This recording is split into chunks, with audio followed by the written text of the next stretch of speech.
This one. Are we good to go? Yeah, this is pointed at the screen, not at you guys, so you can turn it. Should we put the screen down? Yeah.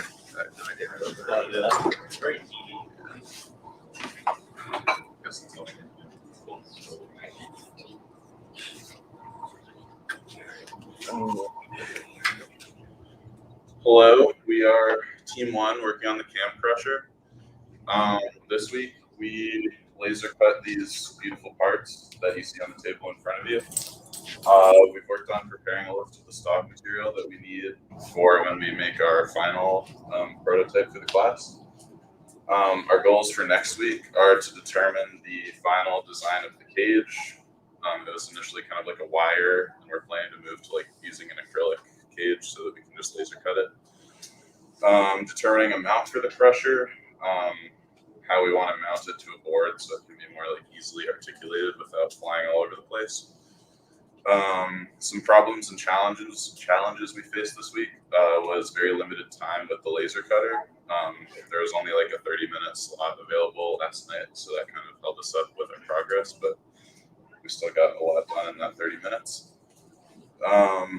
And then the assistance and opinions that we'd like to discuss at the end is just which of the parts in the initial presentation where we have these simplified boxier parts, whether we should stick with those or go with the more complicated parts that were initially in the cab that we got. And then this is our lovely team once again. I've seen these pictures a couple times, so you don't have to linger too long. And then in terms of scheduling, this probably needs to get updated since we added the laser cutting, but we're still in like the CNC planning and program preparation phase, moving towards machining parts. And then this is the stock that we determined that we needed. We're planning to do most of it out of aluminum with steel hardware. And as you can see, the cage is acrylic, which will be the part that will go here to sort of like carry the cans into the crushing chamber. And yeah, other than that, it'll be fully aluminum. So this week we did cut out the pieces just for like a prototype. I don't know how we could show it, but pretty much at this rock table, the arm would come down like so, and then it would crush the can. We're gonna have to get pins that are small enough here since that's really clear. We're also just gonna need the handle that needs to go on it as well, and the cage. This is just the proof of concept design. Also, we obviously need a thicker pin across here. It's very, very loose. That's not how it will be in the final design. And so the next steps we have to do is we need to order the stock material and the pins. And then we also need to finalize how we're going to mount this. So whether we mount it vertically on a table or like on a wall horizontally. We also need to finish up design changes from any critiques that we get. And we also need to change the dimensions depending on like what parts are available for us to order. And then we also need to divide up the work in terms of who is going to be printing out and or who's going to be machining which parts. And then along with the machining, we need to spend some time with the spray and get comfortable with it again before we go ahead and machine those parts. And any questions or suggestions? Questions from the class?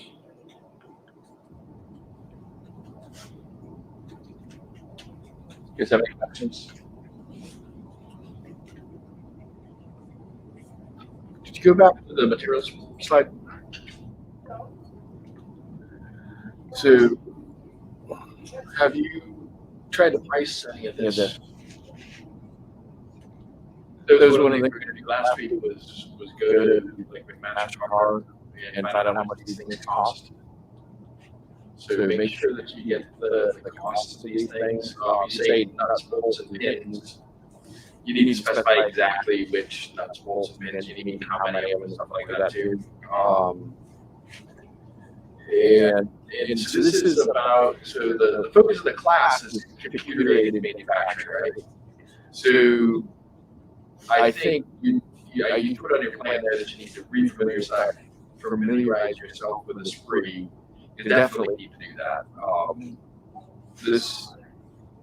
So make sure that you've done that. Maybe have, maybe I have this task for everybody in the class, not just you guys, but part of next Thursday's presentation should at a minimum be like a video of a simulation of one of your finished parts. So it could be even better if it was a video of actually making one of your finished parts.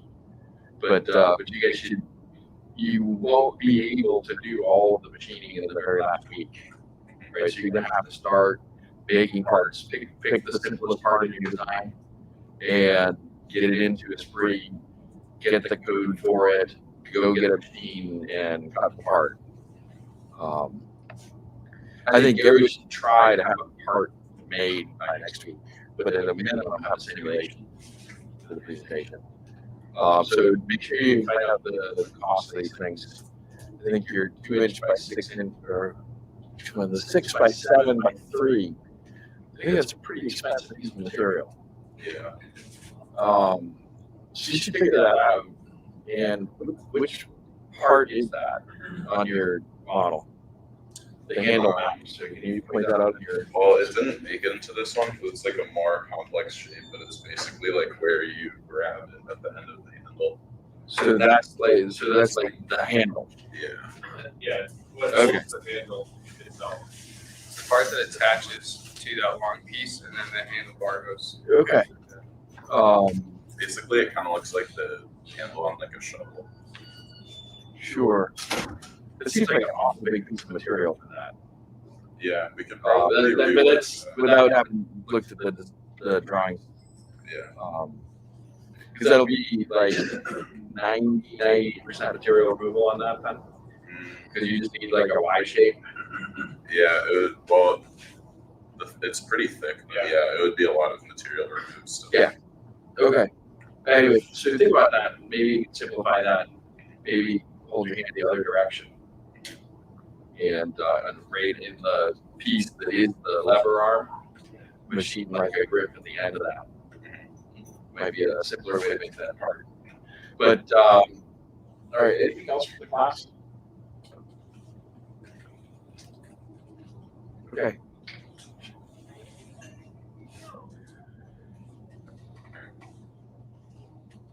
Thank you.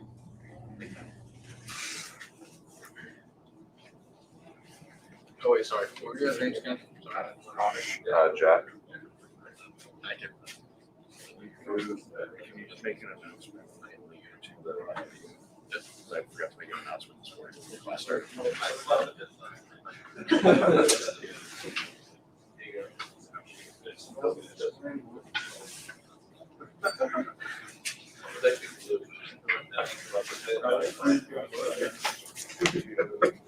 go to the tab that says recap presentation, probably. Yeah, click on the Click on your Zoom. yeah, click on the link. Or New tab. Yeah.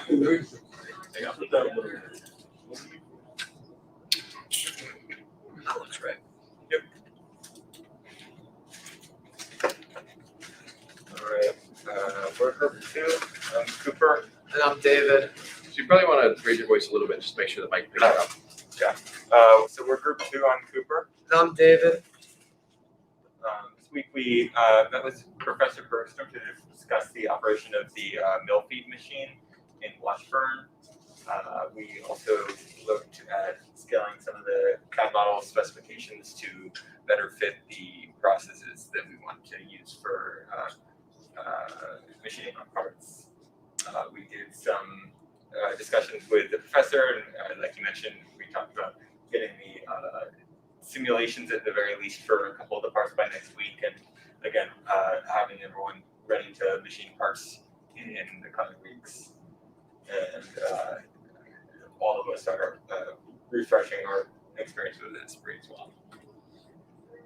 Yeah, so like I said, we're looking over our spree. We're viewing the tutorials that are on the ME1800 website to refresh our memory with turning operations. Our goals for next week, make sure, first of all, that our whole team is has met the basic user requirements to be in Washburn for this school year, as well as making sure we have some simulatable code for our pawn and bishop pieces. We chose those two pieces because they are strictly turning operations and they don't involve any milling. So one of the things Professor Bergstrom mentioned to us and recommended that we do is handle all of our turning code first in a spree, and then adding the mill code once we have like the turning code down. But ultimately, the two aren't so different than if you were writing code for the mill turn machine is not super different from writing code for a mill or a lathe. You just kind of push them together into one code block. And then for assistance, we'll just as we work through making turning code, we'll meet with Professor Bergstrom as needed to just look over our code, and if we get any blocks, he can help us, get through those, etc. So this is the Haas ST30 SSY mill feed machine. It has the 3-inch bar feeder. I think we forgot to fix that. 3-foot bar. 3-inch diameter. 3-inch diameter. We It's said that last significantly week. longer than 3 feet of length. So most geometry actually symmetric and can be turned on the lathe for our parts. There's only a few that have some minor mill work.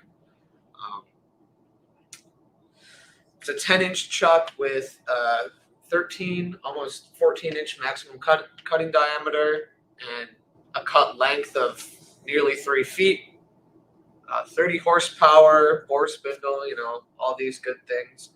One thing we want to note here is this last bullet.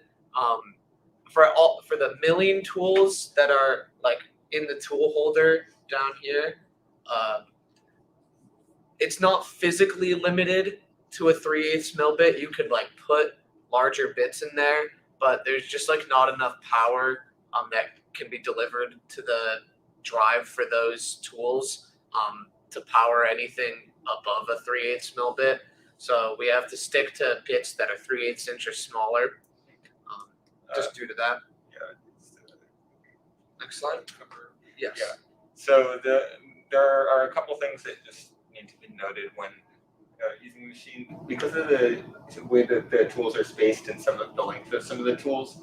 When they're placed next to each other on the tool wheel, they can interfere with the chuck. Not the current tool being used, but the next one in the line can physically interfere with this image. I believe is actually a little bit smaller than the chuck in the actual machine. There's a video on the next slide that actually Professor Bergstrom's in that has a video of our machine with the jaws at the correct size. I know this isn't the best image, but right here is one of the milling tools. It's the Z-axis. So that one approaches the chuck, this way, and it can do Z-axis as well as X and Y. So that can do a lot of features for you. I don't think this image does have one of the ones that just does Y and X. So this tool right here, it can't move in this, it can travel in the Z, but it can only move toward the center of the part. So it doesn't have, what is that? So with the Y-axis in this lathe, that can move in all 3 directions. This tool can move just like the other one. Oh, okay. If you didn't have a Y-axis, so you could have a mill turn machine that doesn't have a Y-axis. If you didn't have a Y-axis, then this could only point at the center of the part. Oh, okay. But because we do have a Y-axis, you can make fancy parts with that too. You can drill off axis. Okay. Another thing that we talked about in our meeting yesterday was the difference between like right-handed and left-handed lathe tooling. It's like pretty obvious from these pictures, but the important thing is it can allow you to make like a square or other shape that's like length symmetric, I guess you can say. So if you wanted to make a square profile on the side of your part, you would need two like lathe parts or two lathe tooling bits and two different like passes at it. You like couldn't do it with just a right hand because it won't be able to get in both corners. Then we can move to the video. I don't know if we want to show the whole thing. Which is the good part. We can go to the about there. It shows the actual operation of the machine. We couldn't find a video of the actual machine crashing. Professor Bergson said it might be worth seeing, but looking, I did not see any. This is just the operation of the machine. As you can see, it's very similar to lathe. Not sure. Whoops. If you're gonna show the motor. I can skip forward. Yeah. Let's see. That still looks like lathe tooling. No, it's not. Oh no, yeah, it's not milling cutter. That's you can see here it's not performing. It's lovely in 360p. Yeah. Very, very good. But like you guys can tell, like they're not spinning the spindle at like max RPM, like 6,000. It's doing a lot more fine In these movement. operations, it's orienting the spindle at precise spots. Right. So That's they're the part they make. yeah. So that's like the kind of stuff you can do with the mill turn machine, which is pretty cool. Oh, and then these are our pieces. So this is our pawn and our bishop here. Those are what we're going to be looking to try and have simulated a cam for by next Thursday. They're strictly turning parts. So with that, that's our last slide. Questions, comments, concerns?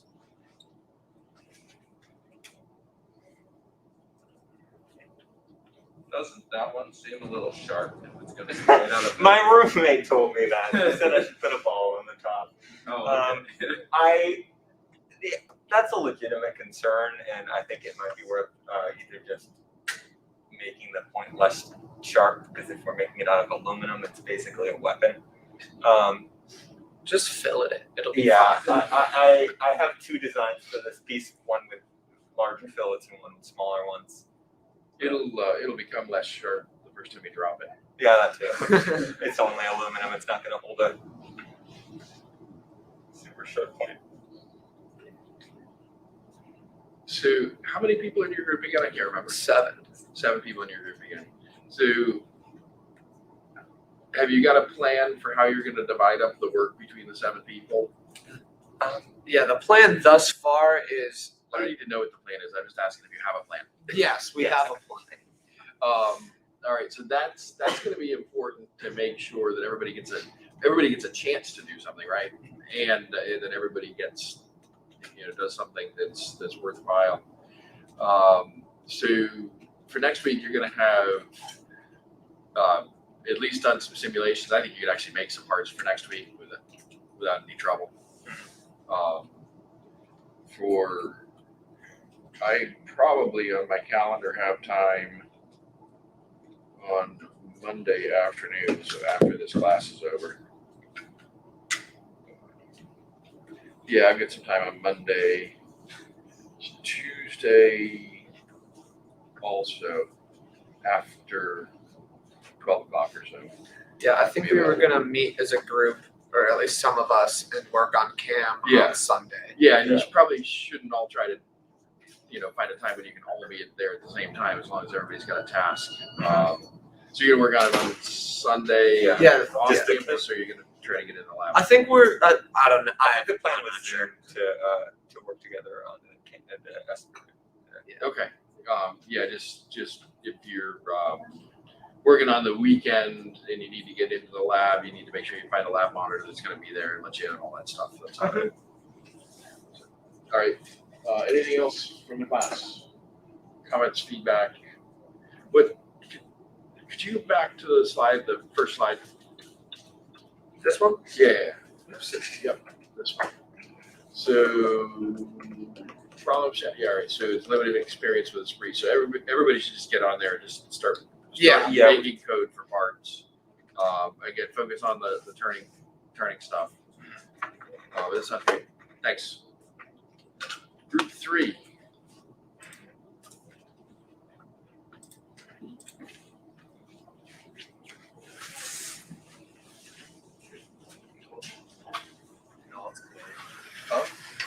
The model. To view in a new tab. This is, or here, pulled it up. There's a link that says view in a new tab. There you go.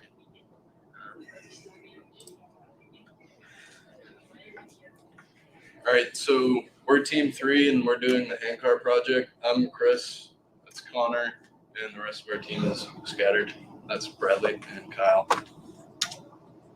So this week's progress, we completed the overall design for the handcar. We laser cut the components that were planar enough to be laser cut.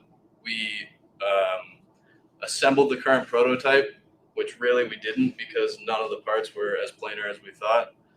And we took notes at the wire EDM session. Some of the problems we had was that, like I said, the parts really aren't trivial for laser cutting. Some of the gears have like supports on them. The base is 3-dimensional. The lever is 3-dimensional. All the couplers are 3-dimensional. And by that, I mean they aren't flat. So you can't really just laser cut them. And because pieces like this have couplers on them that connect to gears, they need to connect to 3 different things that aren't all the same thickness. So they have different geometry that can't really be easily laser cut, which means we have to machine those parts separate and then connect them elsewhere. We also are still deciding on the gear ratio we want to use and just how to make these gears mesh properly for when we're actuating the lever. So some of our goals moving forward are to finish compiling the Gcode for the rest of our parts, collect the stock and inventory, the labs for what we can use from there, and then start ordering the parts that we need to use. So that'd be like bearings and stuff. And then we can get into opinions later. So like I said, we laser cut everything that is planar. We finalized the design of the layout, so we got into a little bit more about where we're going to set all the bearings so that it drives without spinning the wheels freely about the axles. And then we started getting into identifying the best ways to machine each of these components because we can't really just EDM the gears like we thought. There's going to be components that we have to mate to the gears now, so it's going to be 2 separate pieces.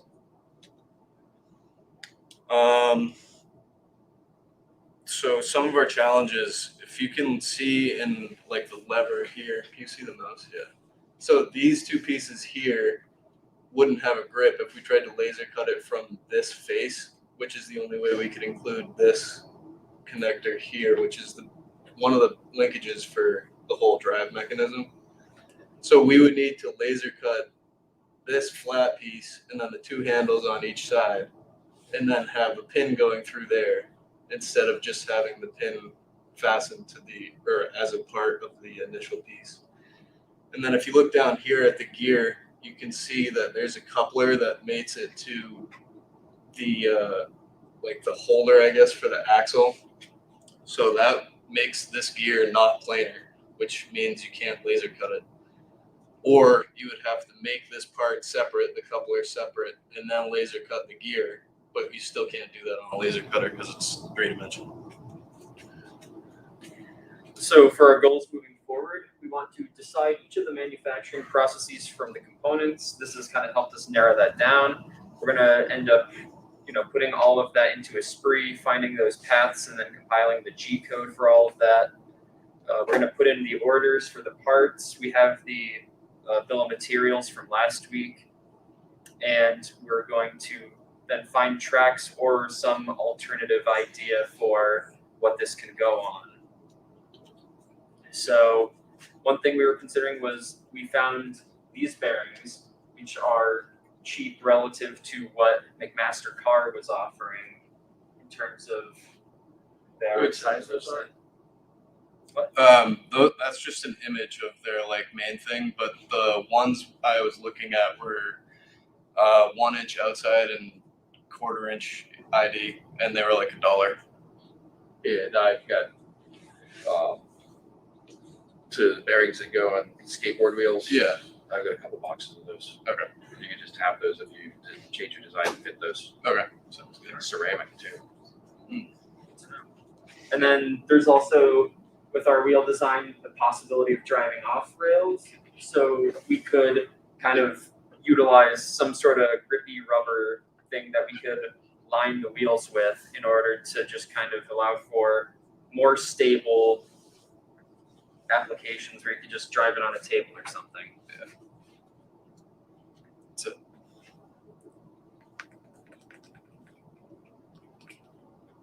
Feedback from the class.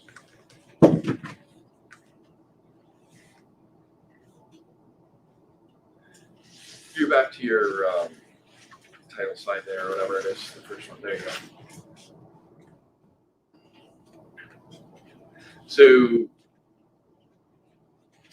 you talked about a couple times in the presentation. You talked about compiling Gcode, so creating Gcode this week, and then it seems like then you would make parts at a future time. Is that the idea? Because what is better? So actually, the Gcode itself, you don't need until you're standing at the machine tool. So you use a spree to create tool paths. You don't need to make it into Gcode until you're standing in front of the machine tool.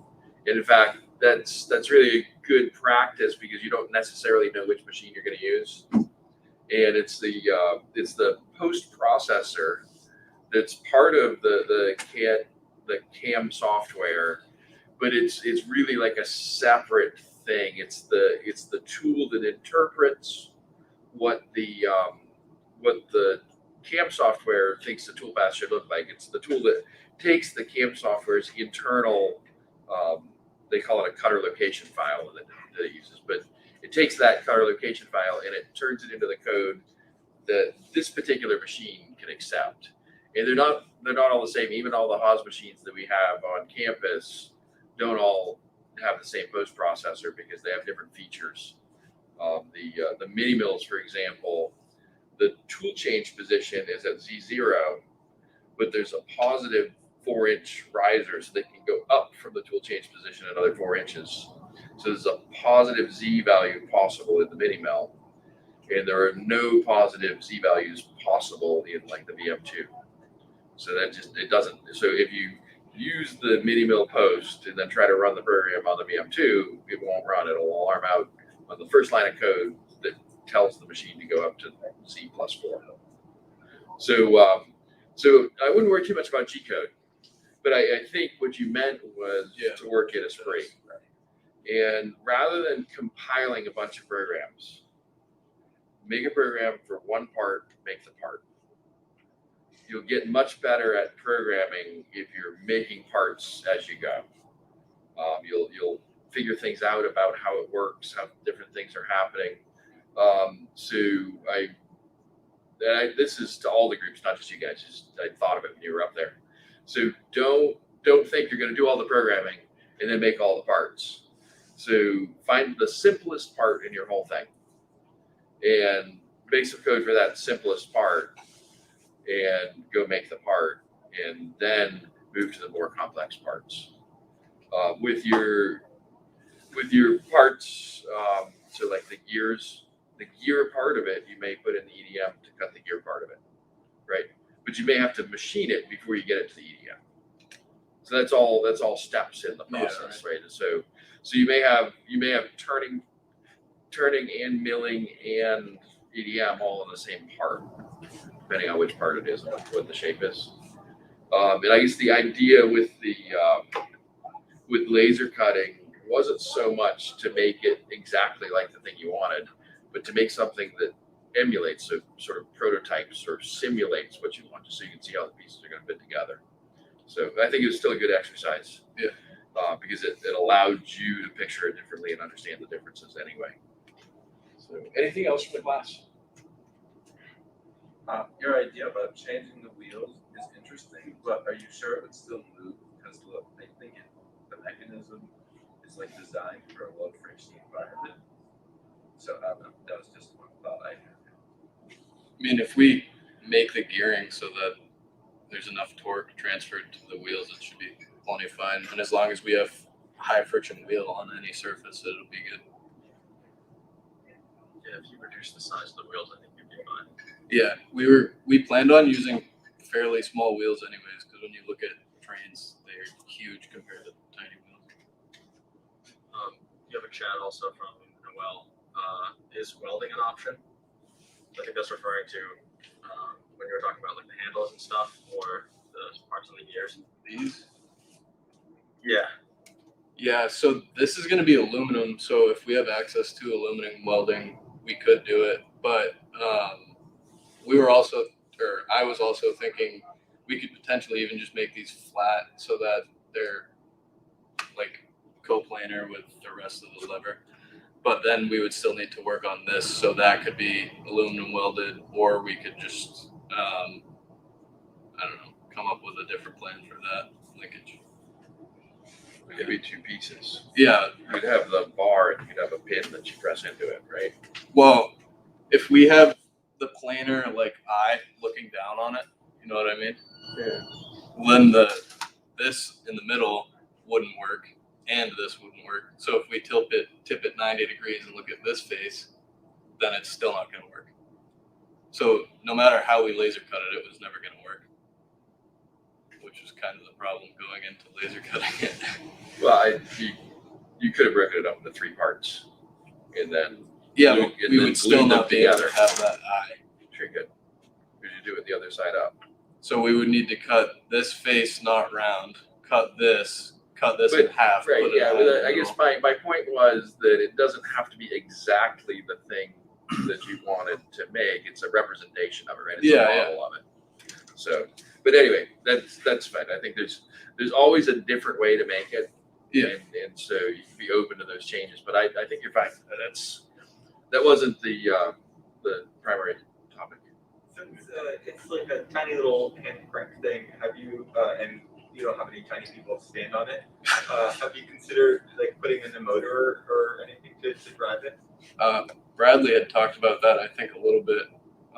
So potentially. But Yeah, essentially putting like a little servo motor that is able to kind of rotate whatever angular degree that we needed it to, and then just kind of repeat that process back and forth. So we're thinking about potentially doing something like that.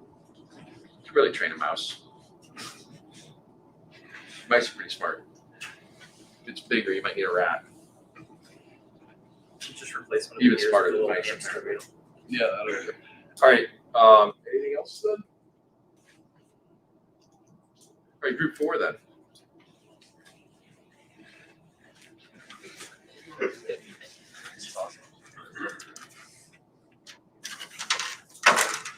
there like a wood recognition thing? You might want to hang on to it till the end of the term. May give you some insights later. So where it says group 3 over there, if you click on that, you can go to group 4. That one, I see. Cool. There you go. Then click view in a new tab. Go back. Yeah, click just below there where it says view in a new tab. There you go. All right. Hi, so we're at group 4. We're working on the root style supercharger. I'm Bobby, this is Skylar, the rest of us are up there. So our progress update for this week, we obtained materials for the case from Professor We created the toolpath for the case and finalized the CAD models, just changing it from our original CAD model that we downloaded. Goals for next week are to acquire materials for the screws and caps and everything, complete the remaining toolpaths and make sure those are correct, machine the casing, and laser cut the end caps. Problems and challenges that we have are the more complex parts, like the screws, making sure measurements are right. And we have a group of 7, so the conflicting schedules kind of make it hard to meet. So we're going to work on making times ahead of the week. And we're looking for some assistance on the EDM toolpaths because we don't really have a lot of experience on that. So here's the casing. You can see the CAD model and the spree. So we're going to make 2 halves and that have aligned holes that we're going to connect together using dowels. As you can see, there's a lot of material removed. So that's one thing. But yeah, we also need to output the tool path. So then we currently have this side, but we just need to flip it over and machine the other side and do the tool path for that. So we looked at generating a toolpath for the gear a little bit. So we made that basic contour of the gear profile. This is what we're going to need some help on. So we're just unsure of the settings, fixturing, and threading points. These are our goals for next week. So the biggest thing is just get the rest of the materials. We have some of it. The biggest thing for the rest of it is looking to see what we have available in Washburn. And then we also need to buy some acrylic. And then we also are trying to finish the tool paths just to have it ready to go for when we decide to actually make the parts. And our challenges is some of us have experience with the spree, but we haven't used it in a while. So just getting us all familiarized with that and figure out when to meet and if we can all get together or distribute the work a little bit. Any questions? Like, I know that it wasn't like really worked out, but how small like will the tooling need to be for that gear that you showed? Like, or like how small is that gear? We're doing that with the EDM. Yeah. Oh, okay. Sorry, that was What's the wire diameter? 10 Yeah, so the wire diameter is 10,000ths of an inch. Yeah, no. So they can probably fit it. That's the hope. I think for the stock material, yeah, 1/2 inch thick, 6 by 6 inch plates is what we're looking for. It might even go smaller. Why 1/2 inch thick? Do you think that's thicker than it needs to be? Yeah, I'm just wondering.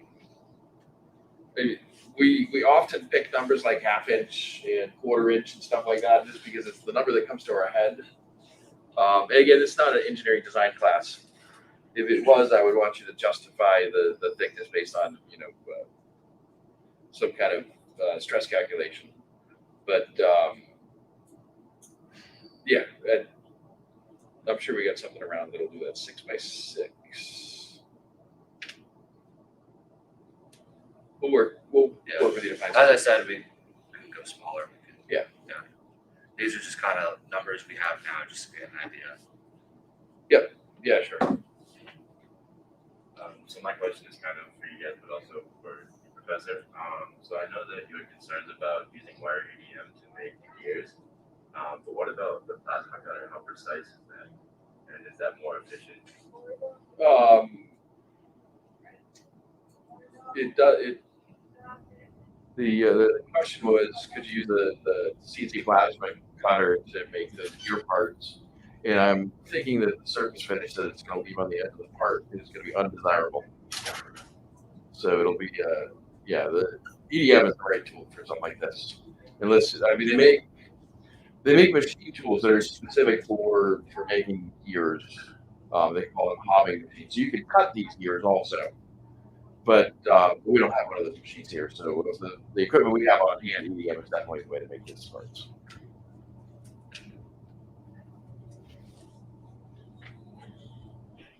Anything else?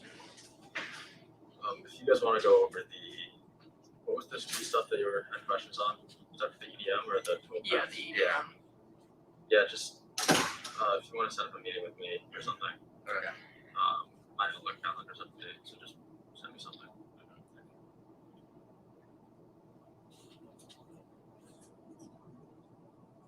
Anything else? All right. Actually, if you guys can meet for the threading points and all that stuff like that, maybe you can do like a little presentation for next week that teaches all of us how to use that part of a spring and how to decide where to thread the holes and stuff like that. Maybe yeah, so you guys can set that up and then you guys can work that out as part of your presentation next week. Just give us some more, so because not everybody in the class is going to use EDM, so it'll give everybody some exposure to how to use it in those settings. All right, so we got group 5 left.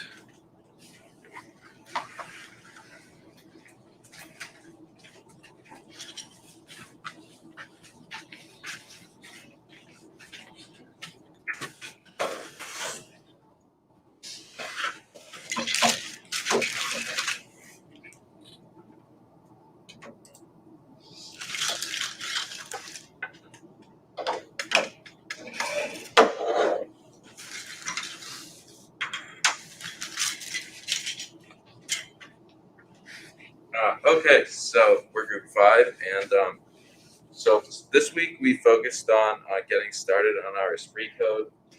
We realized that initially we were thinking we were going to machine a 75% scale of the original model, but we realized that 50% would actually be better.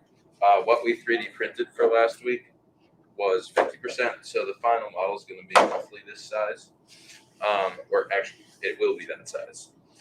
We're also working on tolerancing, filleting edges. We also attended the wire EDM tutorial, which was very helpful. Some problems we have were we're all trying to relearn Esprit because we do know it, but it's been a while. We also looked in Washburn a little bit for some 1/8-inch dowels, but we'll get into that. We couldn't find any, so we may need to order those. Our goals for this coming week, next week, are acquire the materials for all the parts, finish filleting the edges. We're gonna try and finish the Esprit code for the parts, or at least most group members have 2 parts. We're gonna at least try and get 1 done. And then we're gonna try and get the feeds and speeds, obviously, so we can machine those. Something we might need assistance with is CAM.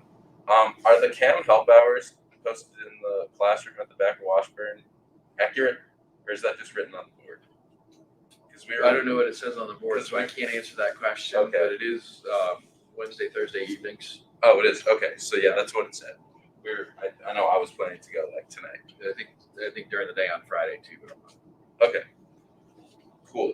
And then also order of cutting operations. We can get into that. So the progress that we've made so far is starting to work in Esprit and getting some of the parts in, and all like each one of us in the group has 1, 2, 3 parts. So we're all working together and machining it. I know Professor Bergstrom said to try to machine 1 part, so I think we actually may take that into consideration now, just so that we can see what we're working with in terms of simple machining pieces like something like this. I think this is something that's easily doable within like the next week. But definitely, we started to fillet edges and SolidWorks, transferring that over into Esprit, and we've certainly scaled the puzzle down because of a weight constraint of user ability to pick up a hard brick of aluminum. So that's what we got for this week so far. And yeah, the other thing that we're looking at is like orientation of milling the parts. So I wasn't quite exactly sure which way I wanted to go about milling this. I ended up making the code to mill it in this orientation. I'm not sure if that's optimal. I was thinking you mill half of it and then you just flip it over and then mill the top half. Do you have a difference of opinion? I'll talk about that when you guys are done. Okay. I looked at your slide and I decided that's what I was going to talk about for the rest of the time. Okay. So like I already said, we're going to need a dowel rod, so we're probably going to purchase one of those.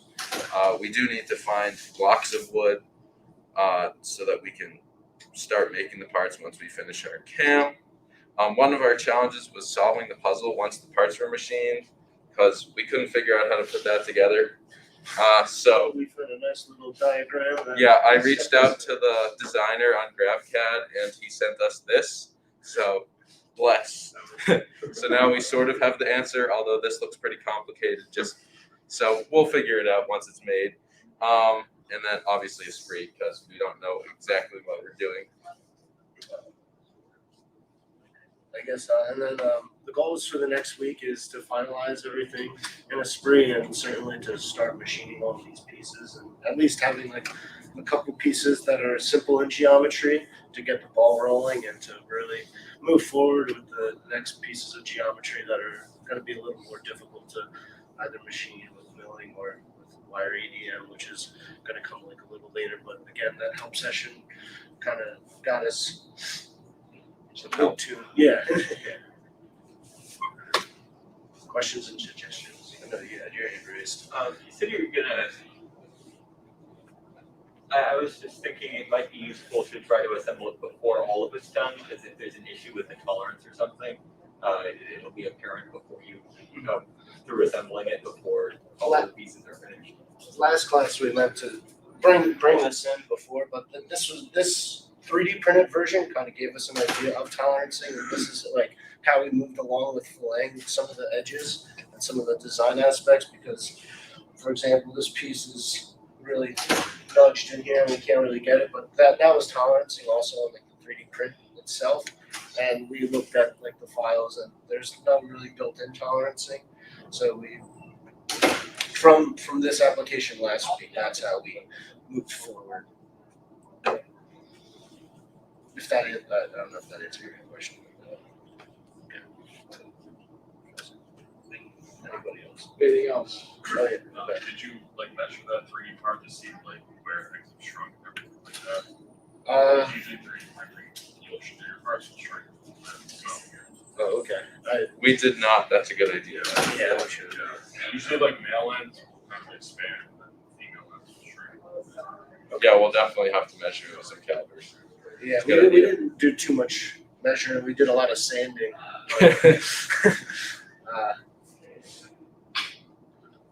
Get some calipers next time. You said at some point during the presentation something about wood. Did I That hear was it right? like in the I talked about a dowel. wait. But Was we that in want like metal. the beginning of the project? Oh, No, like sometime in one of these slides. I think when this slide it's was made up out of here, wood. This you- looked you- like wood. You said getting wood, and I thought you were going to make it Oh. out of aluminum. I just wanted to. No, make we're sure, making it out of aluminum. because you can't use the Not EDM wood. on wood. No, not wood. Okay. I don't. Just If I making did, that sure. was. Yeah, if that's I did, that was a mistake. Maybe it's just because this model here Looks like wood. Yeah. at least it looks like it's textured like wood. We can fix that. We'll make Yeah, it no, that's fine. aluminum. I'm good. I just wanted to make sure that if you were planning to switch materials from aluminum to some kind of wood, Oh yeah, that no. you were going to be using files and chisels, not EDM, Definitely not. which is totally a possible thing. All right. I think what I'm going to do is move over and can you leave those parts up there for me? That'll be a good example.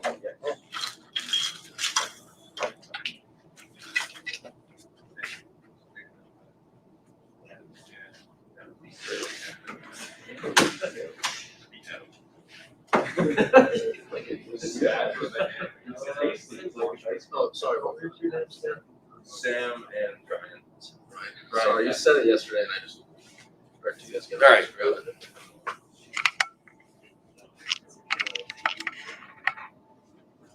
Well, But you're like this is This is actually double the tolerance. Yeah. 1, 2, 3, 4, 5, 6, 7, 8, 9.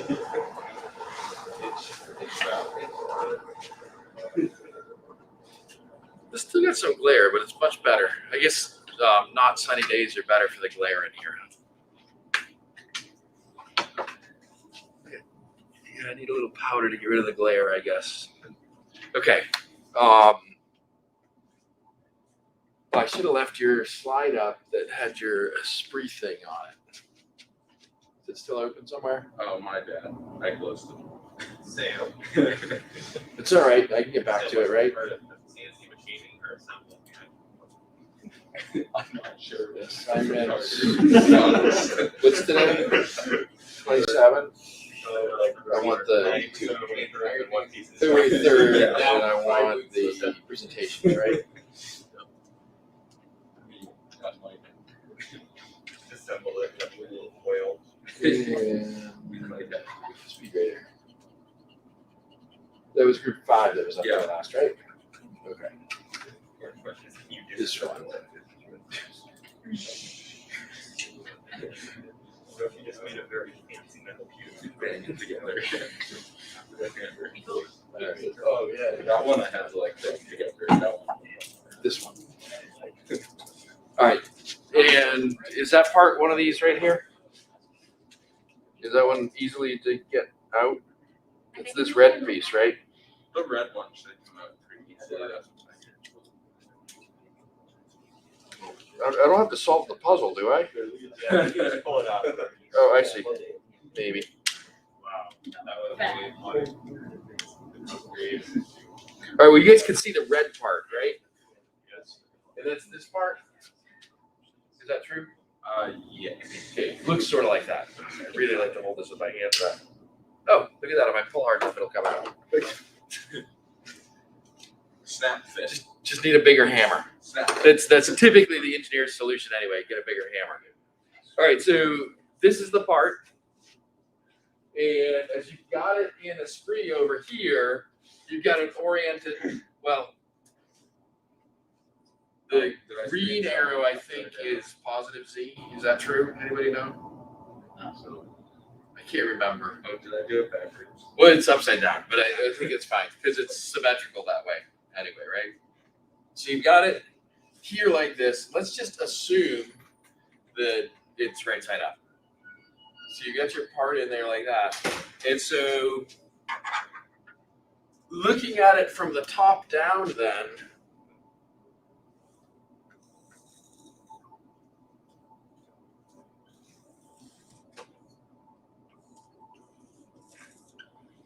that's your part from the top down. Is that correct? Yep. Okay.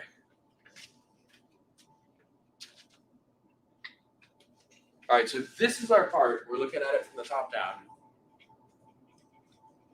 And you had a tool path there. Do you remember what size that mill you chose? 3/8, I think. 3/8. Okay, perfect, because we have a lot of those. That's what I chose. That's our primary size. All right.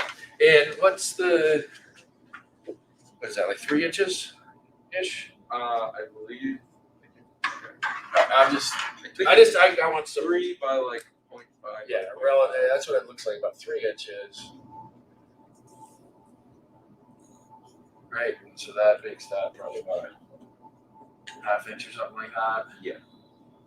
All right, just so it's not really to scale, but it gives us some idea of the scale. All right, so if that's a ½ inch, then this is probably about 3/8, right? We'll go with that. It's less than a ½ inch, a little bit more than half of a ½ inch. Right, so that's 3/8. And we've drawn this sort of to scale. It's not really to scale.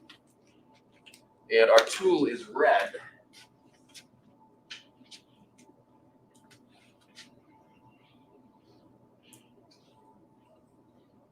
Maybe I drew it too big. No, probably it's about right. Right.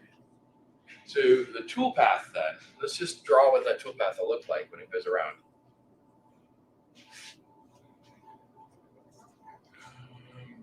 So this tool's going to go like this. The center line of the tool now is going to go like this. So it's typically with the CAM software, when we create code that we send out to the machine tool, typically the code that we send to the machine tool is programming for the center point of the tool. So when you see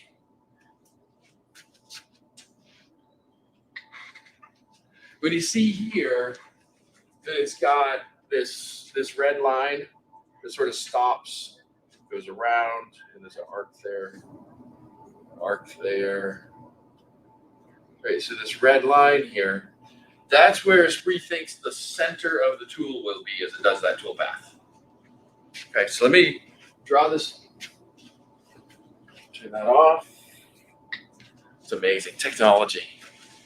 So if we do this, then from here, it's going to come out a little bit, and it's going to make this arc, because we want, like, as it goes around this corner here, that spot on the tool, if you were like rolling the tool along the part instead of cutting with the tool, right?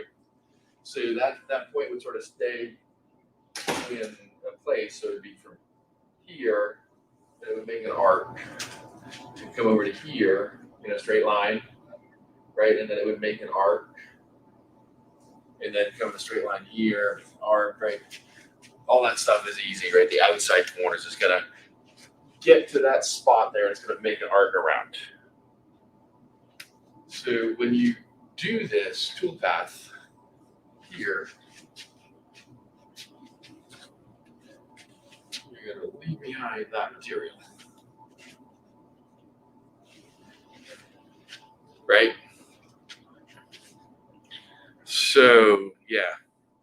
So if we flipped it and cut it with that slot on the top, could we just Put it like this orientation instead of like this orientation?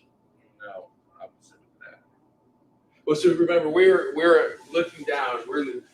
We're like Superman at the top of the machine tool right now. Right. We're laying across. By the way, don't do that.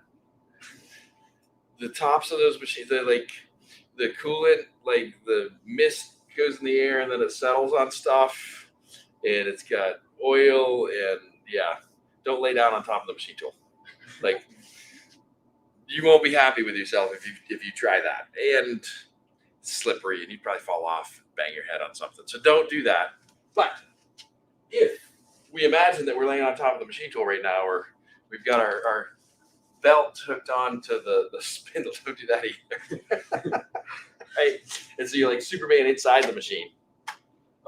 That's the view we have here. So it's, you know what you could do is get like a GoPro and put the GoPro in a tool holder facing down and put that in the spindle. You could do that. Don't spin it real fast. Right? But that's the view that we've got here.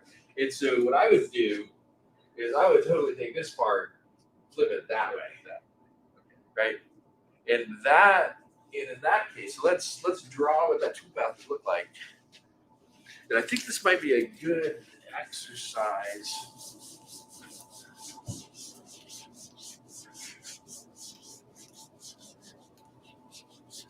for everybody in the class to do. Maybe we'll do we'll do some of this on we meet on Monday, right? I always get confused because my other class doesn't meet on Mondays.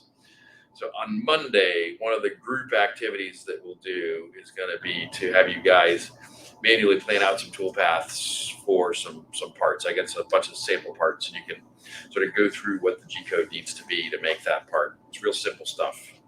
But let's take this part and flip it up like this. So now we have a part that looks like this from the top down.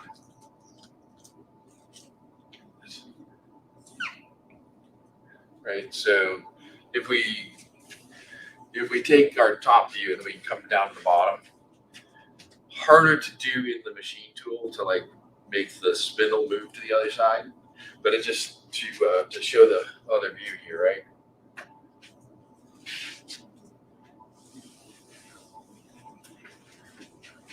So this is what we see if we're looking in from the outside of the machine now through the doors, and this is if we're in the spindle.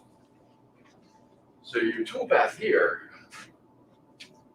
so let's say your stock material green, we'll make the stock material green. Let's see, your stock material looks like this.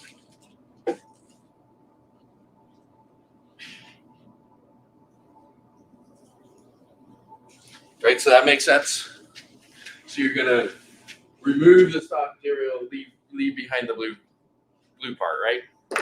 So here, I should really get like a circle. I should totally like cut a circle out of acrylic and make these things to scale when I do this, so that you can see the tool move around the part. Yeah, not gonna bother, but you get the idea, right? I got my 3/8 diameter tool, so I can cut in both views, right? So here, come down that far with the tool. So the tool's gonna come down that far, and we could go to here, we can mark around, go to here, we can mark around, go to here, mark around, here, around, right? And so that one contouring operation goes around the outside, we can make it the right width. And then you could do an operation where your depth comes down to here. So you're not all the way down. And you could, I mean, I wouldn't do particularly this tool path, but you could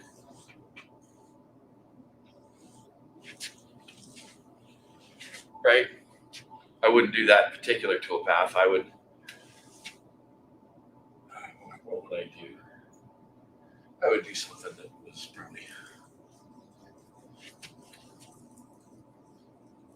like that, because I think it's cool to make little spirals and sounds cool, makes cool little machining marks on the part, but that's irrelevant, yeah.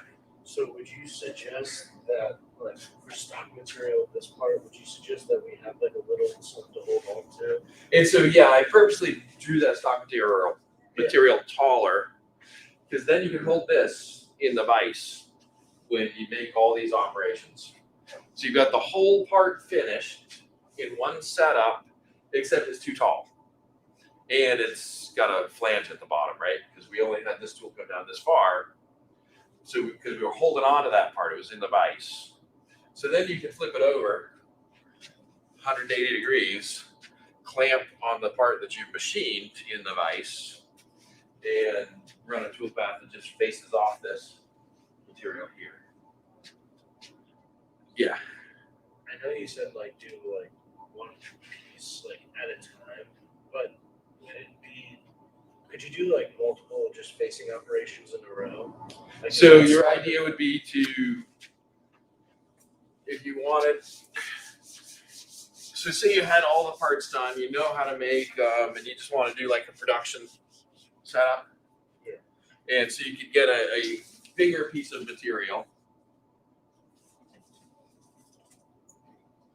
Bigger piece of material. The trash can has a cover on it. It's going to be really hard. Oh, I tried again. It's got to have some. It's got to have some velocity to get through that cover. Oh, I don't know. All right, one last try. I should have had somebody set me up for the alley-oop, right? All right. What we were talking about, though, was to have a larger piece of material. Right? And then you could cut out a part here, right?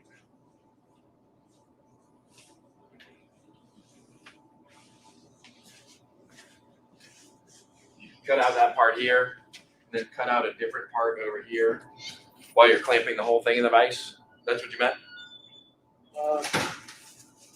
Kind of, or just.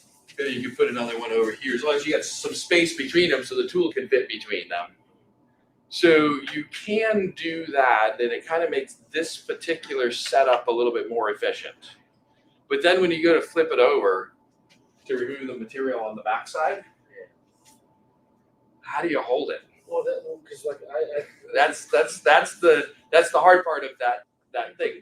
one material. Like I was thinking of just having loose pieces, but just with like a face operation to just do it on. Oh, And I didn't instead of facing them all one at a time, put them all in at once in a fixture and face them all off. I think the risk of that, especially if you're clamping them to clamping a device to do that, the risk there is that you get uneven clamping force between the different parts if they're a little bit different in width. For example, maybe you intended for them to all be the same width, but maybe there's some variation that came out of it. Then you'll be clamping on one of them and the other one will be sitting there loosely and you won't even know it. And as soon as the tool hits it, it'll fly up and break something. So I think it's better to have each piece individually fixtured. Could you put a lot of fixtures in a machine, especially in a production setting? So you could totally put a lot of fixtures in a machine and you can have it do all the operations so you're not loading and unloading the machine every 2 minutes. For the sake of making parts for the class, that you don't need that kind of efficiency unless the class is about how do you establish that kind of efficiency. But in a production environment, you'll often see a horizontal milling machine is just like our vertical milling machines, except it's like you laid it on its side. So the Z still lines up with the spindle, and it's still doing this kind of XYZ motion for the cutting, but the workpiece is also tipped up on its side too. And so in those horizontals, you'll often have a tombstone. So they call it a tombstone, but it's just a square block that can rotate. Right? So you may put 6 vices on each of the 4 sides of the tombstone, and then put a part in each of those vices. And those could be the same part as each other, right? You could just keep doing the same operation on each part, flip it around, or it could be different parts in each individual vice, as long as you've got the program sequence to come out in the right order. And so then what you might do is first thing in the morning, you'll unload all the parts that ran yesterday and load in all the new parts. Actually, what they'll often do is they'll use a crane and take the tombstone out, put it on a table, put a new tombstone in. And the one that they put in has already got stock material in it. And then they close the door, press start, and it starts the cycle again. So you could do that and have it so that you unload and load the part once during the day, and the machine runs 24 hours. 23 and a half hours, whatever it takes to load and unload. Right, so you could definitely do that. We're not going to do that for this class, but yeah, absolutely, you could do that kind of thing. Just be careful. So even in this situation, it may be easier to cut a bunch of parts out of one larger piece because you happen to have access to the larger piece. It's easy to set up, right? You only have to set it up once. But then before I went to face off the backside, what I would probably do is bandsaw between them so that they're all individual pieces before I put them back in the machine. In reality, though, unless I was doing it because that was the most convenient piece of stock that I had for free, I would rather get a piece of stock where I could cut one part out of it, put a new piece in, cut one part out of it, put a new piece in, just because it makes things simpler. So you can make most of these shapes without needing any EDM, right? By simply orienting them in. So if you put this one, you can cut a slot through it. This one, you can cut a slot through it for this. You can orient it this way and you can cut slots there with a smaller tool. So you don't need EDM for these. For this, you don't need the EDM. For this part, you could do this and this and this, right? There's 2 little notches on the other side. Yeah, you can. These are Boss. features that stick out of the part are easy to make because you're cutting all the way around them. So bosses are easy to make. It's these internal features like this that are hard to make because the end mill has to fit inside there, right? So you can make this without the EDM, but you might want to. Would you suggest doing that internal path first?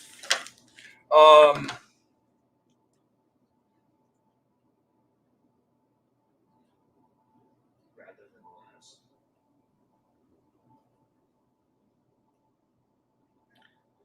Yeah, this is tricky just because you got that little bit of material holding it at the end, right? Or would it be best to like just And so I think I would make the generic outer shape, including these two bosses. Then I would probably come down so that I left a shelf here in the center. Then I would clamp on it. Well, I guess you'd have to clamp on it at this level, right? Here. And then I would remove that material and then flip it around. And now is when you have a high risk of twisting it and bending something. So I would be concerned about handling this part. I think most of the people in the room, if this was aluminum, would be strong enough to twist this and bend it. If it was steel, I think fewer people would have that finger strength. But I think if it was aluminum, I think we could do it. Definitely, if you put it in a vise and pushed on it, you could bend it. So you'd have to be careful with this piece, I think, at that step. But it's totally possible to make. Yeah, all of these parts are possible. This one, yeah, because you go this way, this way, this way, this way, right? This is the one with the dowel pin. And so when it's in this orientation, you drill the hole that the dowel pin's going to press into. And we definitely have an 1/8" dowel pin. They're super cheap. Like there's like one. We have a drawer full of them somewhere. Definitely that feature.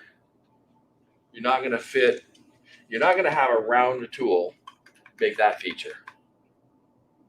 You could remove most of the material with a round tool and then broach the corners with a broaching tool. And broaching is when you take, let's just say that this is a really hard marker and this is a slightly less hard table. And you just put it on there and you apply a lot of force and you push it through. That's broaching. Is that the one where like I thought we had a picture of that on our slide where like just circles were dipped out with the corners here? Yeah, so you can do that too. You did have a slide. And so if you wanted to because does this go in here or something? No, there's little. But there's a part that goes in there, right? Yeah. And so that's that's a design for machinability trick that you could use, right?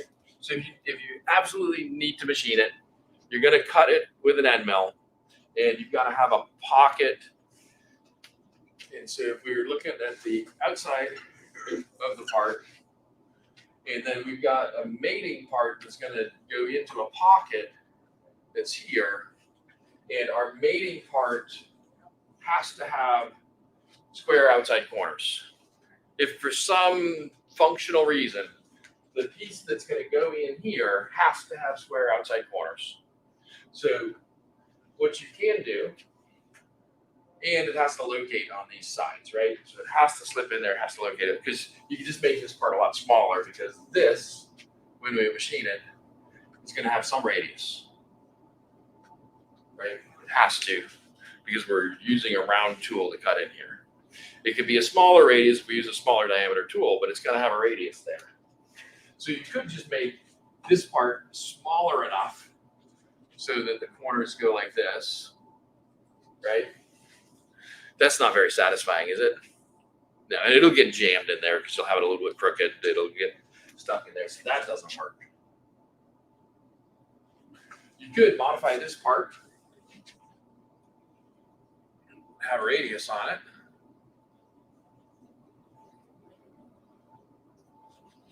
so that it fits in here. But if you're not allowed to modify this part to have the radius, it has to have those sharp corners.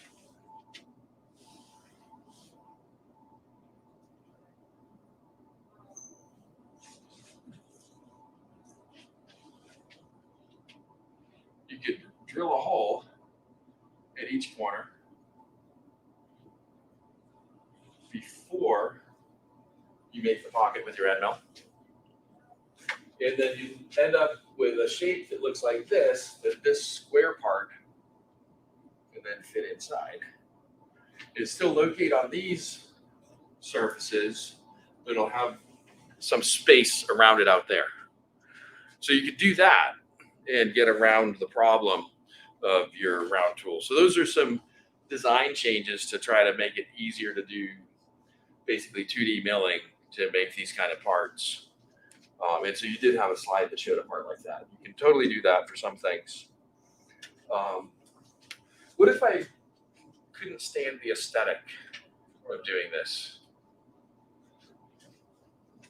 Or like in that piece, it doesn't look like there's a ton of extra space on Yeah, in this piece, there's not really a whole bunch of extra room to do that kind of a feature. I mean, so like I said, you could just make fillets on the outside of the mating part if that still functions for your functionality. So you definitely can make these with the sinker EDM, with make an electrode and go in and do that. This is pretty deep, but just take longer. That's definitely possible. By the way, talk to Matt or Chris to get up to speed there. I talked to Chris, he knows, and he said, oh, and Matt really knows how to use this too. So I think he wanted you to talk to Matt. I'm sure Matt wants you to talk to Chris, but you can figure it out. You should know how to use that machine anyway, because eventually they're going to leave, right? Yeah, I'm getting trained on. All right. What else? So I think most of your parts actually don't have to use the EDM. That doesn't mean you can't use it. I'm just saying it's possible to make most of these parts without it. I think one of the parts that we had were some of those angles or grooves that weren't able to be 100% like 90 degree. I think our group's idea is to go in with the EDM with those like. So it is. Yeah, it's also possible to get the part mostly the right shape. And you definitely want to do that because milling is faster than the wire. Yeah. So you could, even with having to put this in the machine, what, 1, 2, 3, 4 times, it's definitely faster than if you, maybe it was 5 times. No, it was 4. You have to put this part in the machine 4 times to make it. But if you already have the programs made, every single time you put it in the machine, you're just clamping a device. I think you could make this part in less than half an hour at the machine. I think you could probably make this part if you had practice and skill in less than an hour, even if you didn't have the programs already made. Yeah. Is each setup a completely different program in the spree? Yeah. Yeah, and I would just keep them all separate. So I would make setup 1, setup 2, setup 3, setup 4, and when you simulate in a spree, so you get you define your stock material, you bring it in, you do your, so let's say this is the first tool path that we do. So we face off this material and we leave these 2 little bosses, and maybe we go around the outside to set the XY dimensions of the part. So then your finished part from doing that will look something like this.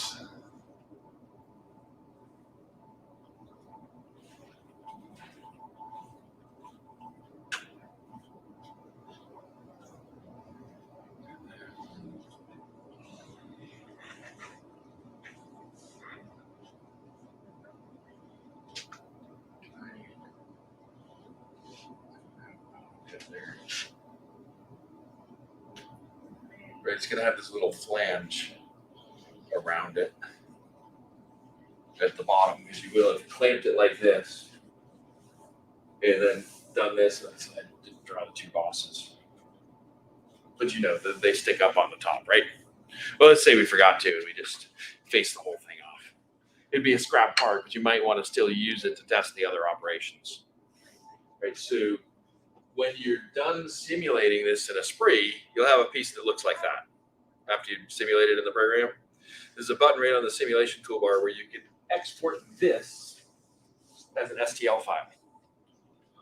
And then you want it, when you start program number 2, actually, after you got this one ready to go and you're good with it, save it, export this as an STL, load it back in, load that STL back in to the thing, and then do save as and call it op2.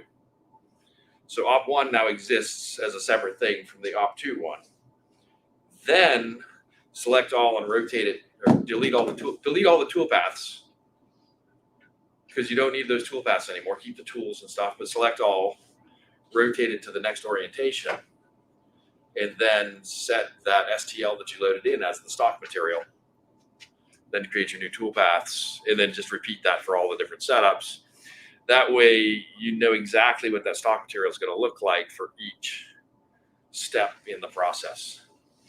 And I think we do that in like the third or fourth tutorial at ME1800.com. I think in chapter 3 or chapter 4, we actually go through that process. It might be later. It might be one of the end chapters. We go through that process. That's definitely super helpful for setting up the next operation, is to have the stock material. That way you don't have to draw it again. Anything else on this? So you got a question from Sure. Nick in the chat. He was asking, so when you're doing the operation paths, so you're drawing like a path in the center of the tool for milling, for a lathe, he was asking what's that path in a spree represent? Yes.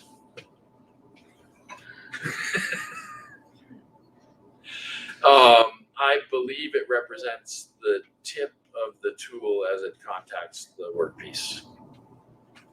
But it's really,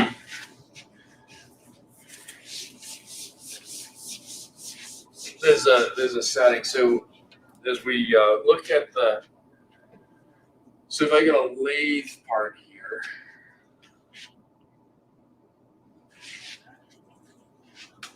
right, so let's say we've got a part, we're going to turn down this diameter here.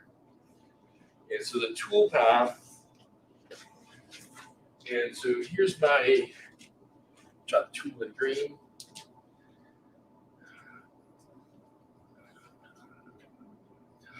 I'm going to orient myself the right way here. This is a good segue, because the lecture I go to right after this, we're actually modeling cutting operations, and we use turning a lot for that.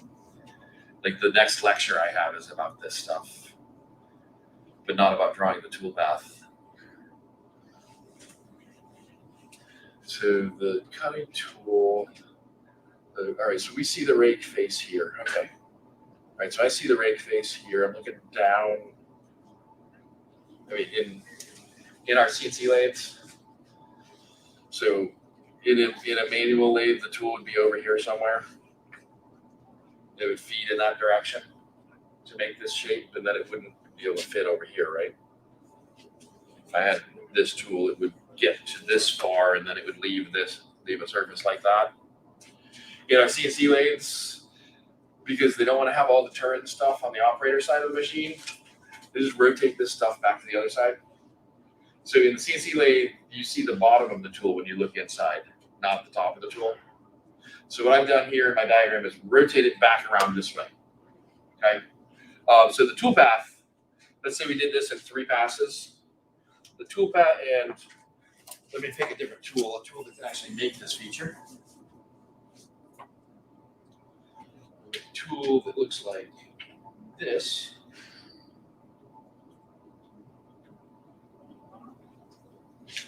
Okay, that's kind of a weird geometry for the tool, but it could actually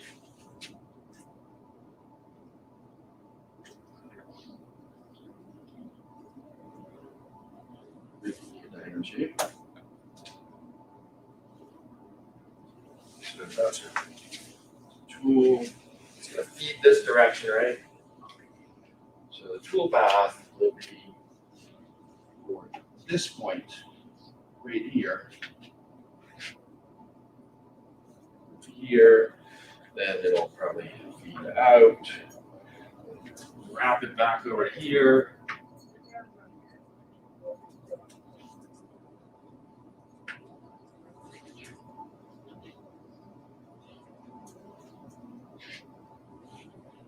Way windy. Probably could have cut this in one pass. But depends on what the material was, right? But so that's what the tool path is. So Nick, could you see that? Any of that? I don't know. Did any of my red lines show up, Nick?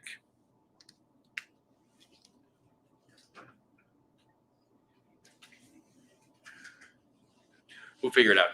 I'll take a picture.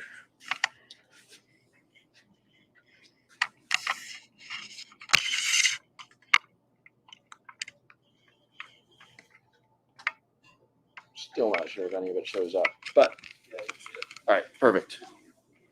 Anything else?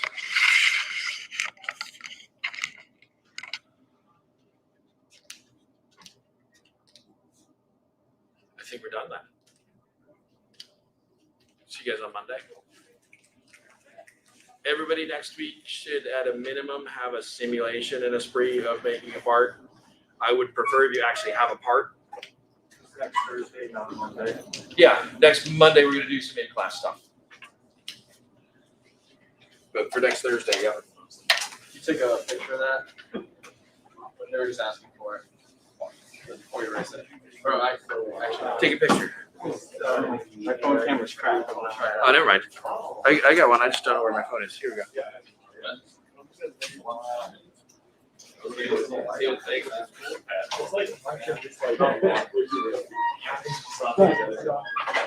Nothing's like auto-generated.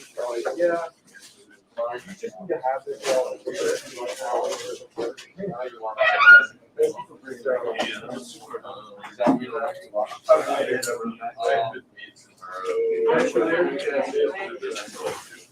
Be ideal.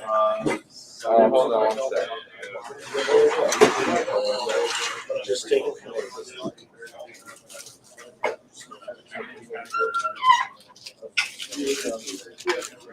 Yeah, that's good.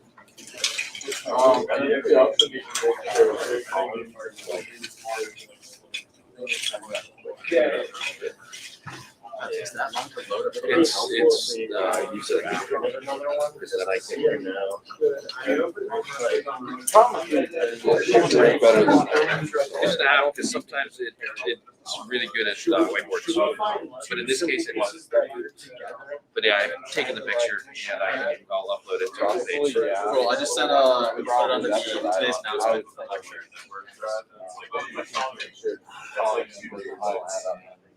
It's like, oh yeah. If we can transition to simple pieces, we might try to show how we make color and stuff. Yeah.